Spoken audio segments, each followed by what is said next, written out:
Buen día, hoy vamos a hablar de la historia de la química 2. Les vamos a recordar que la clase anterior hablábamos de la evolución de la química, básicamente de la química orgánica. Decíamos que la química aparece en la naturaleza a partir del mismo momento en que el hombre descubrió el fuego, el hombre neandertal descubrió el fuego y aprendió a cocinar, aprendió a elaborar diferentes productos con entre ellos la aleación de los metales. La química fue evolucionando desde los babilonios, mesopotámicos, chinos, hasta llegar a la Grecia antigua, donde se hablaba de la química en busca de la piedra filosofal. Entonces, ellos buscaban la piedra filosofal ¿para qué? Para así lograr el elixir de la vida y lograr que todos los metales se transformaran en oro. Años más adelante con Berzelius vemos la iatroquímica, que es la química médica, la química incipiente, en la cual se empiezan a fabricar sustancias o fármacos que podían curar enfermedades. Luego viene la química de la teoría de la Gestalt, la teoría de Flogisto, en el cual decía que a partir de la combustión había un humo negro que era el que finalmente se transformaba en la ceniza, lo que nosotros conocemos hoy en día como la ceniza, y ellos le llamaban el flogisto, que decían que era la base de la combustión. Con Antonio Lavoisier se derogó esa teoría porque él comprobó en sus trabajos sobre la ley de la conservación de la materia, comprobó que esto no era cierto, que había oxígeno en el ambiente y que en esos procesos de combustión además había carbono, oxígeno y otras sustancias en menor cantidad, que era lo que hacía que la materia pudiera combustir. Entonces, con esto, la ley de la conservación de la materia, que dice que la materia no se crea ni se destruye, solo se transforma. Él fue considerado el padre de la química moderna. Entonces, a partir de esta fecha se considera que ya empieza la evolución de la química orgánica, porque ya de aquí en adelante los científicos ya empiezan a enfatizar en los compuestos químicos que hay en los seres vivos. En el año 1807, John Jacob Berzelius habló de la química orgánica. Sostiene que los sistemas poseían una fuerza vital que no existía en los seres inertes o no vivos. En 1828, Friedrich Wöhler realizó síntesis orgánicas. Al evaporar disolución acuosa de cianato de amonio obtuvo la urea.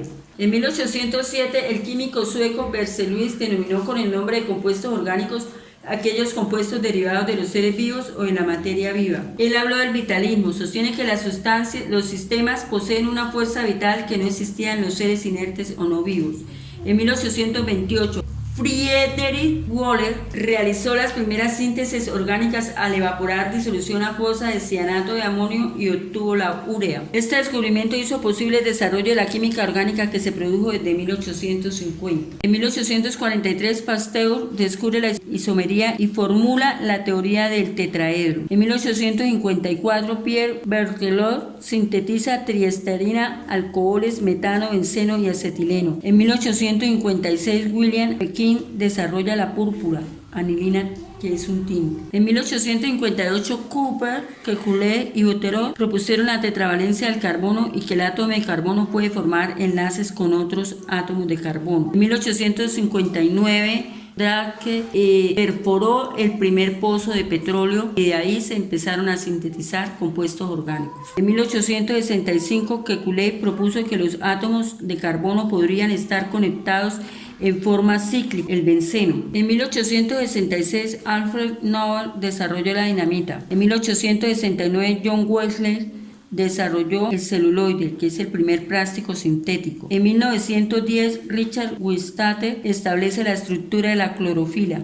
En 1931 William Carothers produce el neopreno. En 1944 Avery y otros dan a conocer los ácidos nucleicos ADN y ARN. En 1953 Watson y Crick hablan sobre la doble hélice del ADN. En 1994, George Olat empieza a investigar sobre carbocationes. En 2000 hay polímeros conductores por Alan Ayer y Matt Diarmid Shirakawa. En 2005, Yves Charron, Robert Gruss y Richard Chorot hablan sobre el método metatesis oleofínica en la química, entre otros autores que han hecho grandes aportes a la química. Recordemos que la química orgánica es la ciencia que estudia las moléculas que contienen carbono, todos los compuestos conocidos como orgánicos.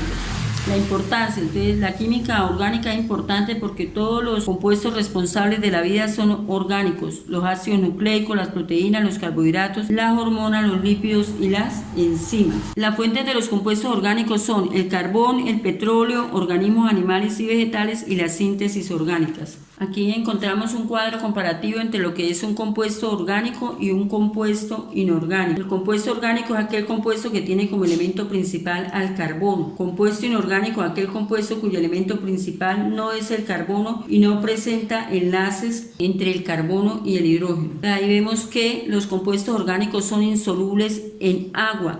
Ellos son solubles en solventes orgánicos. Tienen una reactividad lenta, una alta volatilidad y combustión, puntos de fusión y ebullición bajos, son malos conductores de la electricidad, tienen abundancia de compuestos en la naturaleza y sus enlaces son de tipo covalente. Los compuestos inorgánicos son solubles en agua, tienen reactividad rápida, baja volatilidad y combustión, tienen elevados puntos de fusión y ebullición, son buenos conductores de la electricidad. Son más bien escasos en la naturaleza en comparación con los compuestos orgánicos. Los tipos de enlaces que se presentan son los enlaces iónicos y los enlaces covalentes. Ejemplos de compuestos orgánicos, entonces encontramos los azúcares, los ácidos, las proteínas, los hidrocarburos, alcanos, alquenos, alquinos, los compuestos aromáticos, las anilinas, entre otros. Y ejemplos de compuestos inorgánicos, entonces encontramos como el ácido sulfúrico, el cloruro de plata, cloruro de sodio, sulfato cuproso, óxido de silicio, yoduro de potasio, ácido fosfórico, ácido clorhídrico, amoníaco, bicarbonato de sodio, hidróxido de sodio, entre otros. Bueno, muchachos, esto es todo por hoy. Cualquier duda o inquietud estaremos resolviendo en el transcurso de la clase. Gracias.